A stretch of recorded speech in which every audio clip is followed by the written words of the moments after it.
जिस तरह से दिल्ली एनसीआर में लगातार प्रदूषण बढ़ता जा रहा है, या यूं कहें कि हवा जो है लगातार दूषित होती जा रही है, ऐसे में प्रदूषण का जो एक्यूआई लेवल है वो 260 के पार जा चुका है।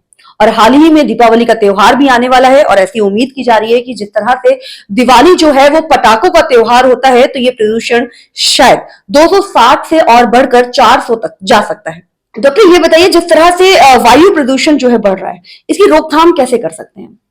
वायु प्रदूषण कई कारणों से होता है। इसमें जो मुख्य कारण है, जैसे वाहन हो गए, कंजेस्टेड एरियाज हो गए, या अभी जैसे फसली कटाई का सीजन आ गया, वहाँ पे पराली जला दी जाती है, कंस्ट्रक्शन एक्टिविटीज हो गई, डस्ट जनरेटिंग एक्टिविटीज हो गई। तो कई सारे कारण हैं। बायोमास बर्निंग हो गई, जैसे लोग लकड़ी जलाते हैं या उपले जलाते हैं। तो कई सारे कारण हैं वायु प्रदूषण का। तो वायु प्रदूषण कैसे कम किया जा सकता है, उसके लिए यही है कि इन सब एक्टिविटीज को कम करना होगा, या इनको उन चीजों में तब बदलना होगा। एनर्जी तो हर एक को चाहिए, तो एनर्जी को क्लीन एनर्जी में कन्वर्ट करना होगा, लेकिन ये किसी एक अकेले के बस की बात नहीं है। तो इसके लिए इसको एक सोशल मूवमेंट की तरह ही देखना होगा। डॉक्टर, ये तो बात हो गई प्रदूषण कैसे रोक सकते हैं, लेकिन प्रदूषण से होने वाली जो बीमारियां हैं, पहले तो हम आप दर्शकों को ये बताइए कि इससे बीमारियां कौन कौन सी हो सकती हैं? प्रदूषण से बहुत सारी प्रॉब्लम हो सकती हैं, जैसे खांसी हो सकती है, या जिनको अस्थमा है उनका अस्थमा गड़बड़ हो सकता है, ब्रोंकाइटिस हो जाता है, सीओपीडी हो जाता है। यहाँ तक कि प्रदूषण से कुछ लिंक अब हार्ट अटैक से भी संबंधित आ रहे हैं कि जहाँ प्रदूषण ज़्यादा होता है वहाँ पे हार्ट अटैक की संभावनाएं भी ज़्यादा होती हैं। तो ऐसा सब कुछ प्रदूषण से हो सकता है। तो डॉक्टर, अगर इस तरह की बीमारियां प्रदूषण के संपर्क में आने से मरीज को होती है, तो कैसे वो इसकी रोकथाम कर सकता है और क्या इसका इलाज हो सकते हैं?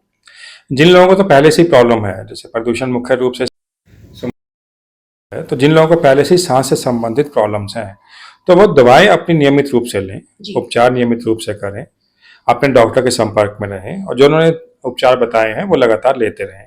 बहुत सारे मरीज ऐसे होते हैं जो कि उपचार बीच में छोड़ देते हैं कि मैं तो ठीक हो गया, मुझे अब जरूरत नहीं है। तो ऐसा कतई ना करें। और बहुत सारे मरीज ऐसे भी होंगे जिन्होंने 6 महीने साल भर पहले अपने डॉक्टर साहब से मिले होंगे, उसका दिखाया नहीं होगा, तो उनको भी अपना चेकअप करवाना चाहिए, ताकि उनकी दवाइयाँ उस हिसाब से, उनकी कंडीशन के हिसाब से मॉडिफाई की जा सकें, एडजस्ट की जा सकें, और प्रदूषण से निपटने के लिए उनको तैयार किया जा सके। डॉक्टर, जो वायु प्रदूषण जिस तरह से एक्यूआई लेवल इतना बढ़ता जा रहा है, इससे जो ऑलरेडी मरीज हैं उनको कितना परसेंट खतरा होता है, और जो अभी स्वस्थ हैं वो किस तरह से इससे बच सकते हैं, और उन्हें कितना परसेंट खतरा होता है? जैसे एक बढ़ रहा है, डेफिनेटली जो लोग पहले से ही श्वास रोग से ग्रसित हैं, जिनको रेस्पिरेटरी प्रॉब्लम्स हैं, उनकी प्रॉब्लम्स बढ़ जाती हैं। और जिनको कोई प्रॉब्लम नहीं है, उनको लगातार खांसी होना, लंबी खांसी होना, या हल्का फुल्का खांसी हुई वो जल्दी से ठीक ना होना, ये सब चीज़ें रहती हैं। तो इनसे निपटने का एक ही तरीका कि अपने आप को प्रदूषित इलाकों से दूर किया जा सके, लेकिन वो संभव नहीं होता हर समय।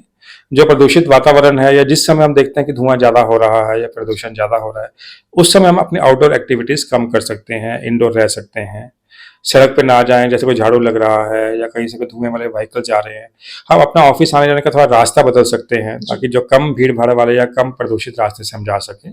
प्रदूषण प्रदूषण है। जब प्रदूषण जिन दिनों में ज़्यादा है, तो डेफिनेटली उन दिनों में मरीजों के ऊपर ज़्यादा असर आएगा। तो उस समय तो मरीजों को खास तौर से सावधानी बरतनी है कि वो अपना ध्यान रखें, प्रदूषित वातावरण में ना आ जाए। बहुत से लोग हैं जो सैर के लिए जाते हैं, जाना भी चाहिए, सैर सपाटे के लिए, सुबह मॉर्निंग वॉक के लिए जाते हैं, एक्सरसाइज के लिए जाते हैं, लेकिन देखा गया है कि अर्ली मॉर्निंग या लेट इवनिंग प्रदूषण ज़्यादा होता है।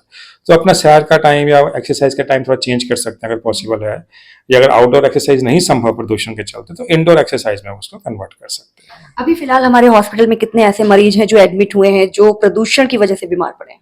अभी हाल फिलहाल तो प्रदूषण के चलते जो मरीज एडमिट हो रहे हैं उनकी संख्या बढ़ी ही है, और अब ओपीडी में भी लगातार पेशेंट का इजाफा हो रहा है। तो डेफिनेटली प्रदूषण तो अपना असर दिखा ही रहा है। Thank you so much doctor. तो ये हमारे साथ डॉक्टर सुधीर मौजूद थे, जिन्होंने हमें बताया कि प्रदूषण से बचने का सबसे सरल उपाय तो यह है कि या तो हम घर में बैठ जाएं, जो कि आज के समय में किसी के लिए भी जो है पॉसिबल नहीं है। लेकिन हाँ, इसके अलावा अगर हम बाहर निकलते हैं तो बहुत ध्यान रखना चाहिए हमें। सबसे ज्यादा जरूरी है कि मास्क का इस्तेमाल करें, जिससे किसी हद तक हम प्रदूषण से बच सकते हैं। बाकी बने रहिए और ऐसी प्रदूषण से जुड़ी या और बीमारियों से जुड़ी जानकारियां हम आपको देते रहेंगे। मैं जी श्रीवास्तव, वीडियो पर्सन के साथ। धन्यवाद।